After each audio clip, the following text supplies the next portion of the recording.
This is the Daily Items One-on-One.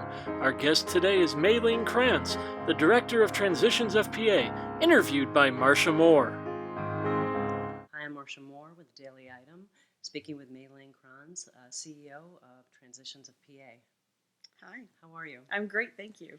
Well, for the viewers, can we talk about Transitions of PA, what its goal is, what it does? Sure, absolutely. So Transitions is the local crisis center, comprehensive crisis center that covers Union, Snyder, and Northumberland counties, and we've grown so significantly over the last couple of years that we actually provide permanent housing services outside of Union, Snyder, Northumberland, and we're now in Schuylkill, Lycoming, and Clinton, Columbia, and Montour as well. And when was it founded?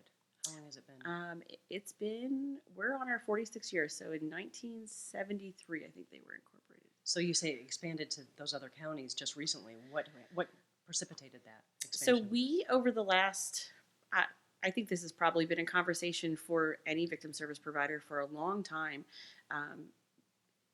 Crisis centers tend to be short-term services, and we saw that there was this ongoing need for domestic violence survivors in being able to become economically stable, maintain their own housing, and so we pursued funding when it became available, and so we were able to get some federal funding that allows us to sort of do some medium and long-term housing solutions for survivors. So who would benefit from the programs and the resources that you have?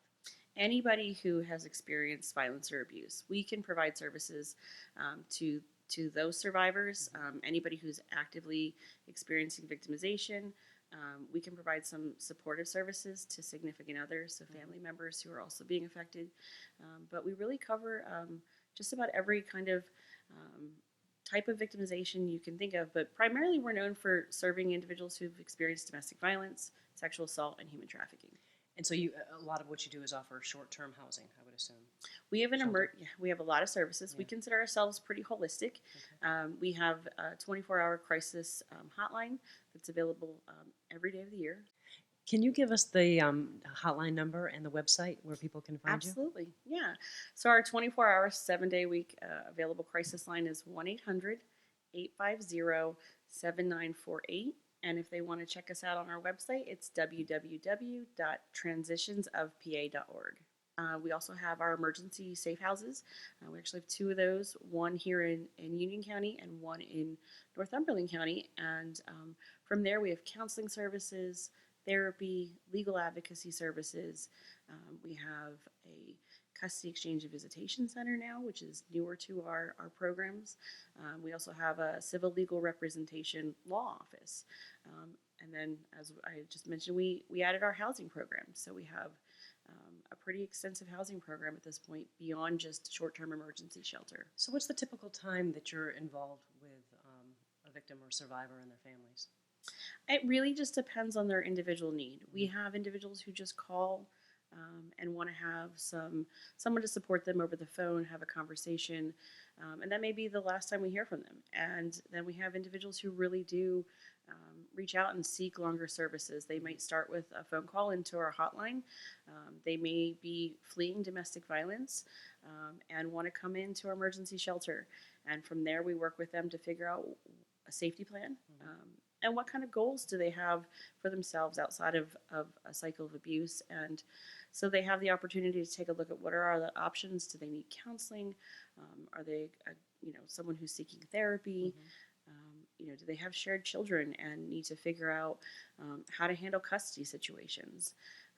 So it really just depends. I mean, we have some people who stick with us for quite a long time because they've experienced such a traumatic experience that having this level of support takes a little bit longer.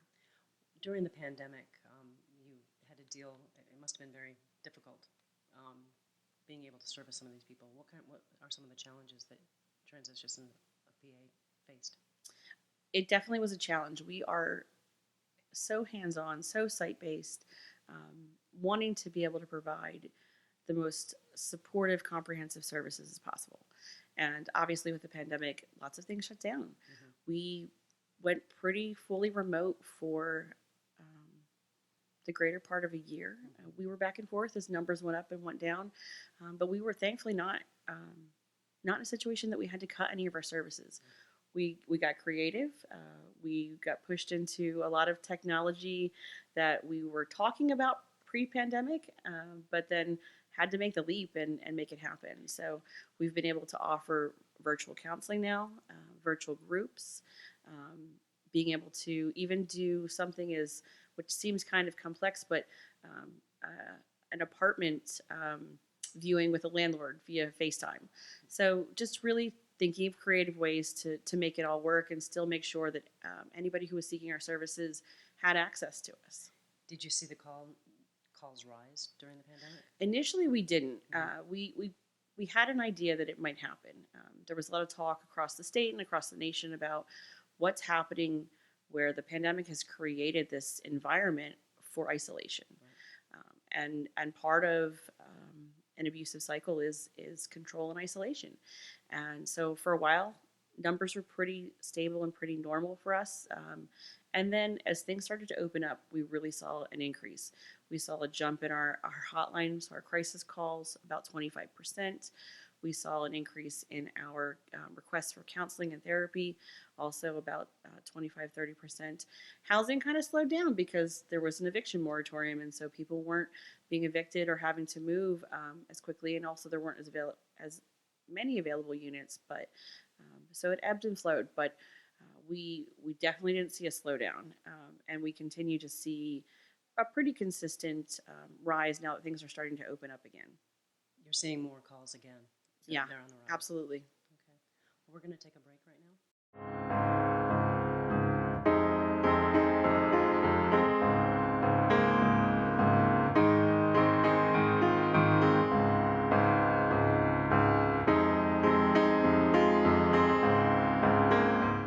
Welcome back to One on One with Mae-Ling Kranz. So, Mae-Ling, we were, talking about transitions of PA. Can you talk a little bit about your involvement with it? How long have you been here, and Sure, absolutely. what your background is? My first step into working in victim services started in 2011. I guess it started before then, but I really didn't recognize it as victim services. My first professional job out of my undergraduate degree was working with a local program that has residential and foster care services. And so I was there for about 7 years and really just wanted to get back into direct service work. And there was an opening at the YWCA North Central PA, which is one of our sister agencies in Williamsport. And I was hired on as a housing case manager. And that's where I met Susan Mathias. We started about a month from each other, and just had an opportunity to work together really closely, get to know each other. And then, of course, Susan left and came here and grew transitions for several years. And when she left, I stepped into her role. And so I had an opportunity to really learn the ropes that way. Had an opportunity for a couple of years to have Susan as a mentor. And then she recruited me here. So that's how I got here. I've always been passionate about helping others. Always been passionate about victim services, helping individuals who are experiencing trauma, and that's always sort of been my my direction professionally. And I really have always taken the opportunity to kind of start somewhere else in an organization and then sort of grow my way up through leadership. And I like to learn all the pieces of what I'm asking other people to do, what other parts of the organization are doing, and really get a sense of all of that. And I had that opportunity under Susan, both in our previous roles and then also here at Transitions. So you started as COO here when? So I started actually as a finance manager here in 2016. And at that time, we were starting to see some additional growth in our programs. And some changes were made to our organizational chart. And then my title changed essentially. And yes, then I was the COO. And so I was overseeing the finance department, human resources, all of our operational stuff outside of our building here at admin. And so really got the got to see all the ins and outs of everything. And I was in that position until January 1st of this year. When you took over as CEO. Yes. So how did Susan prepare you for this role? Susan is a fantastic mentor. She has always been so supportive of really any of her employees taking the opportunity for professional growth. And so some of it was just letting me grow and talk about my interest and um, advance my skill through training and different things. And some of it was her nudging me and saying, "You should try this out. You would be really good at this." And so she's a great supporter as well. So just really had an opportunity to learn as much as I wanted under Susan. What's your vision for Transitions of PA? My vision for Transitions of PA is to just really continue the fantastic work we've been doing. We have a wide sort of surface area to cover. We cover the 3 counties here in the valley and then our housing services. But we also know that there are people we're not reaching. And so reaching underserved populations is important. I think that there's not a lot of focus given to elder abuse and also taking a look at really just growing and educating the community more about human trafficking. And I think ultimately, at the core of everything, my goal is just to make sure that all of the services we provide are the best they can be, and that we're providing as many options and support for safety and growth for our survivors that we can. Can you talk a little bit more about those underserved areas? The elderly. You think that there's... Yeah, you hear stories or there are news reports that talk about what happens regarding elder abuse in long care facilities. Could be sexual abuse, could be physical abuse, but it's kind of one of those hidden things. And just getting out there and providing not just those who are providing the support or working in those environments education and learning, but also providing those who are living there access to someone who can support them and provide them any kind of counseling advocacy that they might need while they're in their living situation. I think that there is such an opportunity to continue to grow and develop our relationship with anybody who is of the LGBTQ community, wanting them to know that this is a safe space for them. We really are the epitome of advocates. We don't judge anyone. Our goal is really just to be there to provide them support, provide them options, and provide them opportunities for whatever they need in their lives.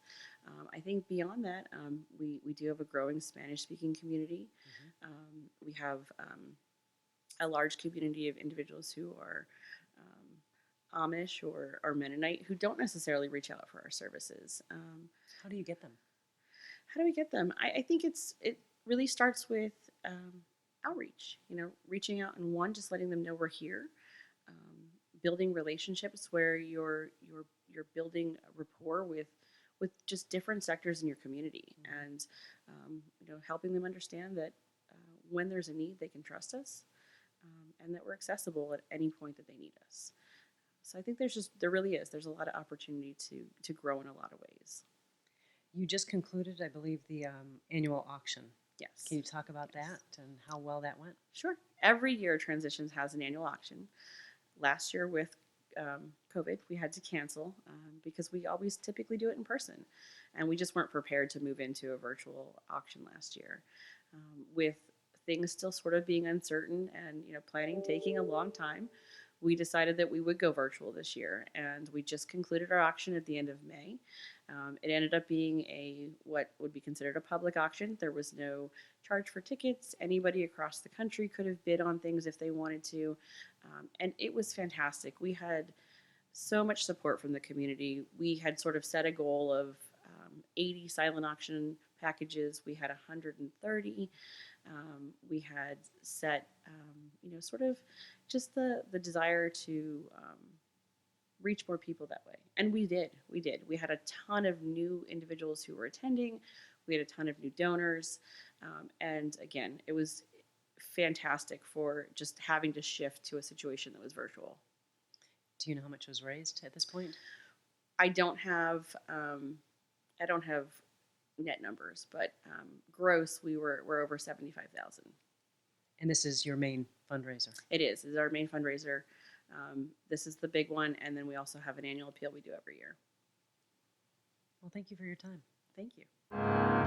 Thanks for watching One on One. Be sure to tune in again for another edition.